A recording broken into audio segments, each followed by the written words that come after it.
Move on ஆகிட்டீங்க. ஏன்னா ரொம்ப டயர்டா ஃபீல் பண்ணிட்டீங்க. உங்களால முடியல. இது நெறைய ப்ராப்ளம் ஃபேஸ் பண்ணிட்டீங்க.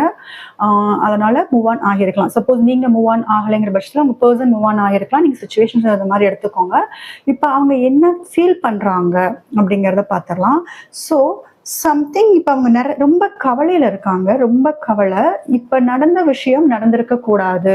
உங்கள விட்டு மூவ் ஆன் ஆனது, இல்ல இந்த பிரேக்கப் வந்து நடந்திருக்க கூடாது அப்படின்னு ரொம்ப யோசிக்கிறாங்க. உங்க பெர்சன் வந்து ரொம்பவே யோசிக்கிறாங்க. இப்ப நடந்ததெல்லாம் நினைச்சு ரொம்ப வந்து ஷாக் ஆகுறாங்க. ஏன்னா நீங்க 2 பேரும் அந்த அளவுக்கு ஒரு அந்யோன்யமான ஒரு கப்புலா இருந்திருப்பீங்க. ஸோ சடனா இந்த மாரி அவ்ளோ லவ் இருந்து சடனா இப்படி ஒரு மேபி இப்ப நீங்க ஸ்ட்ரேஞ்சர்ஸ் மாரி, யாரோ மாரி உங்க லைஃப் போயிட்டு இருந்திருக்கும். அதனால இத நினைக்கிறப்ப அவங்க ரொம்ப ஷாக் ஆகுறாங்க. என்ன பிரச்சனை ஆச்சு அப்படிங்கிற மாரி யோசிக்கிறாங்க. அண்ட் அவங்க நினைக்கிற ஒரு விஷயம், நீங்க ரொம்ப அழகா இருக்கீங்க. அண்ட் நீங்க ரொம்ப ஒரு பியூட்டிஃபுல்லான ஒரு சோல். ரொம்ப ஒரு அழகான ஆத்மான்னு நினைக்கிறாங்க. நீங்க ரொம்ப சார்மிங்கா இருக்கீங்க. ரொம்ப அட்ராக்டிவான ஒரு பெர்சன் நினைக்கிறாங்க. உங்களோட அப்பியரன்ஸ் வந்து அவங்க கண்ணு முன்னாடி வந்து வந்து போகுது. அதுல அவங்க ரொம்ப அட்ராக்ட் ஆகுறாங்க. உங்கள அடிக்கடி உங்க பிசிக்கல் அப்பியரன்ஸ், நீங்க அழகா இருக்கிறது அதெல்லாம் அவங்க வந்து நினைச்சு பார்க்குறாங்க.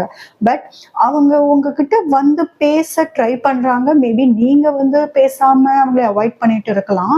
அதனால அவங்க ரொம்ப டயர்ட் ஆயிட்டாங்க. உங்கள எப்படி அப்ரோச் பண்றதுன்னு அவங்களுக்கு தெரியல. என்ன பண்றதுன்னு தெரியல. ஏன்னா அவங்க வந்து உங்ககிட்ட மனசுல இருக்கிறதெல்லாம் பேசிடணும், சொல்லணும்.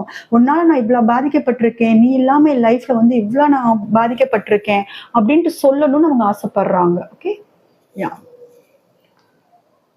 ஓகே. ஸோ ஆசைப்படுறாங்க. பட் நீங்க வந்து அதுக்கு வந்து ஆப்பர்ச்சுனிட்டி தரமாட்டேங்கிறீங்க. அவங்கள வந்து பேச விடாம, அவங்கள உங்க பக்கத்திலேயே வர விடாம, நீங்க ஏதோ ஒரு பிளாக்கேஜ் மாரி இருக்கு. உங்க மனசுல ஏதோ பிளாக்கேஜ் இருக்கு.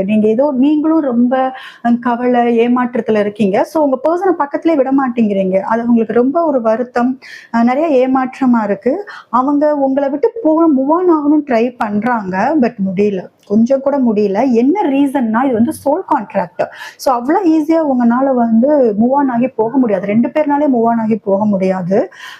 நீங்க மூவ் ஆன் ஆகிட்டேன் அப்படின்னு சொன்னாலும் கண்டிப்பா உங்க ஆழ் மனசுல வந்து அந்த பெர்சனோட எண்ணம் இருக்கலாம். அந்த பெர்சனுக்கு அதேதான். அவங்க பெர்சனுக்கும் அதுதான். மூவ் ஆன் ஆக ட்ரை பண்றாங்க. பட் முடியல. நிறைய இடத்துல அவங்க பண்ற தப்பெல்லாம் உங்களுக்கு தெரிஞ்சிருக்கு. நீங்க ரொம்ப காம்ப்ரமைஸ் பண்ணி போயிருக்கீங்க. நிறைய விட்டு கொடுத்து போயிருக்கீங்க. அவங்க மேல இருந்த லவ்னால நீங்க விட்டு கொடுத்து போயிருக்கீங்க. அது எல்லாமே அவங்க நினைச்சு பாக்குறாங்க.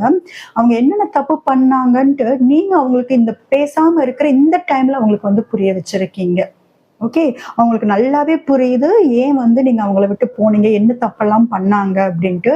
பாருங்க அவங்க வந்து மூவ் ஆன் ஆக ட்ரை பண்றாங்க. ஓகேவா?